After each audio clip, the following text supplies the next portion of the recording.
Hey guys, what's going on? This is Ryan here from affiliatetoolsforyou.com, and in today's video we're going to talk about how you can write your emails in such a way that you'll get more open rates, you'll stay out of the spam folder and stay out of the promotions tab most of the time. Before we get started, I'll just introduce myself. I'm Ryan Higgins. I run the website affiliatetoolsforyou.com. I'm an affiliate marketer, and I also create my own trainings, and I often sell them on Warrior Plus. And one of the services that I offer to my students and other marketers is traffic. Over the years, I've built up a very large active email list, which I do a lot of my marketing to, and I also sell clicks from that list to other marketers that are looking to build their business. So if you are interested in getting lots of leads and sales to your website, then check out my link in the video description below. You can see my traffic packages there. Also, I have free training videos as well as live trainings available to anybody interested, and it is completely free. You can also check that out in the video description. Anyways, let's continue with today's training. So I get my open rates on GetResponse. GetResponse is one of the mailers that I use, though I do use different mailers for reasons I explained in the last video, reasons for protecting my lists, and if something goes wrong with one of them, that I have other options. But I'm going to use GetResponse as an example because I've been doing most of my mailing over the years with them. My open rates aren't as good as they were because of some of the reforms with Google and Gmail, but I still get pretty good open rates. Here's some of my better open rates that you can get with a warmed up account and if you're sending your emails properly. So I'm going to go over some case studies. I'm going to actually open some of these emails and show you what I'm writing and why, and talk about some of the reasons why emails end up in the spam folder and in the promotions tab. So basically, you have these online gatekeepers, the internet service providers and the email service providers. They're crawling your emails to prevent abuse, right? They're usually scanning for certain keywords that could be red flags. Now, unfortunately, if you're promoting business products or if you're promoting training, some of these words you'll need to use. And unfortunately, you can get flagged for using them and end up in the spam folder or in the promotions tab. Now, this can be mitigated by getting on a very good sender IP. So if you have a new GetResponse account, you should, before you send any promotional emails, you should really just send emails with no links and some value to your most active subscribers and ask them to email you back. Because the internet service providers or email service providers, they're looking to see that your contacts are answering you and that they're already opening. And that will help you establish a good sender reputation. And GetResponse, they have different IP pools, and if they see that you're starting out right away with a warm email list and that you have a good sender reputation, they might put you on a better IP pool. So you'll start getting better open rates just from that alone. Okay, so you should also maybe make a list of friends and family that will always open your emails as well and make your first emails go to them, again, to help establish this good reputation. But regardless of this advice that I just gave, the way you craft your emails is really important. You want to avoid as much as possible these words. Now, there are more words. This is a little text file that I have here.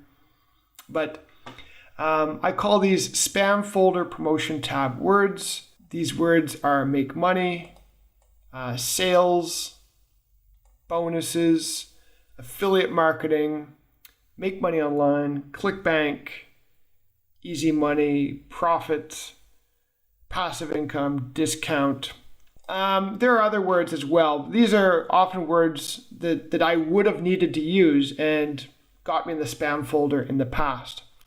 Now, GetResponse will tell you your spam score before you send the email, but usually if you avoid these words, you're good. Now, sometimes you may need to use these words, or other words would be buy. Basically, any words to do with buying and selling and business can get you into the promotions tab, which means less people will open your emails. It means you'll make less money, and you're paying for these services. So you want to be getting the most opens that you can get. So there are workarounds. So if you do need to use some of these words, use them sparingly. That's the first rule. And the second rule is you can use alternate spelling tricks where the reader will understand what you're saying, but the crawlers that are checking your emails won't. So here's a case example. I had like a 14% open rate on this email. Okay, so look at the subject here, run your business on zero budget. Budget might be a problem word, but what I did is I hyphenated it, number one, okay? And two, I used a numeric character here. So that's not an actual, that's the zero, the number zero. So when I put it all together, the reader understands that it's zero budget, but the crawlers do not. So that it doesn't get flagged as a promotional email. All right. The name of the product that I'm promoting is Zero Budget Commissions, but here I put 2 Z's. Now, ideally, I should have hyphenated this because commissions can get you in trouble sometimes. So this is an example of me being a little bit careless. Sometimes you could put like an exclamation mark symbol there just for one of the I's. People will still read it as commissions, but it can bypass the crawlers. Okay, so here we have a buyer traffic. So for buyer, I wrote the number 3 before the R. Okay. This email is a good example and it contains a lot of the so-called no-no words, but it's a bad example and that I should have used less of these words in this email. I think I lucked out when I got this 14% open rate when I sent this one out. The word costs, again, I just put a 0 there. Costs might not get you in trouble, but I wanted to be careful. The word bonus usually will get you in the promotions tab, sometimes even the spam folder. So I use a 0 for that. Usually I don't use so many of these words, but this is a good example for you to see how many of these words could be modified so they don't really register. Often what I'll use for bonuses, I will often hyphenate the word bonus. I will write custom bonus in capital letters and hyphenate them together. And I usually have no problems when I use that. So this is a really good case example of how you can craft your email. When you're first sending, you might want to avoid using images and an excessive number of links. I got away with this loud kind of footer just because I've been mailing for a while and I built up a good sender reputation. But if you're a new mailer, you might want to avoid images altogether and you don't want so many links in the footer. One link maybe to a social media profile is good. That's good for your subscribers. They get to see who you are. They get to see that you're a real person. We'll look at one more example. Let's see, a Video Hero as a better example in some ways. Okay, so in Video Hero, I think I only used one questionable word. And this is the ideal, okay, for you to get the best opens. So again, the subject line doesn't have any of the no-no words. I don't have a better way of calling it right now. Okay, and the whole email copy is pretty clean except for this, resell, which to be honest, you might be able to use it, but you might not. So after looking at this word list I gave you, if the word is not on the list, but if you have a doubt, then there is no doubt, right? If you have a doubt about the word, then modify it or try to work around it. Other things you can say, like instead of saying make lots of money online, I usually say crush it online. My emails don't get flagged. Or to help your business succeed. This is fine. So there are other phrases you can use as well. So that's really it, guys. Just two other quick tips I'll mention.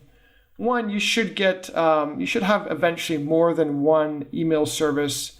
You eventually want to go self-hosted. And on any email service, when you're starting out, what you want to do is, one, segment your openers, meaning put in a tag that anybody who opens your first few emails will go on a separate openers list. So here's an openers list here, which means I can then email that list, that openers list, regularly, and they're going to keep opening those emails and engaging with them.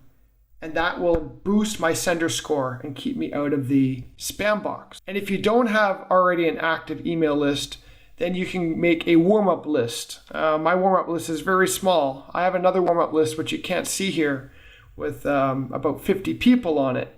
And those people always open my email, and that keeps my sender score up. So that's another additional thing you can do. But your email copy is really important. And that's the thing you could focus on right away, whether you're experienced or whether you're just starting out. So guys, make sure to help me out. Make sure to like, comment, and subscribe to this video if you found it relevant and helpful. And I'll keep putting out more and more relevant and helpful videos. Sound like a deal? I hope so. Anyways, with that in mind, I'll see you in my next video. Bye for now.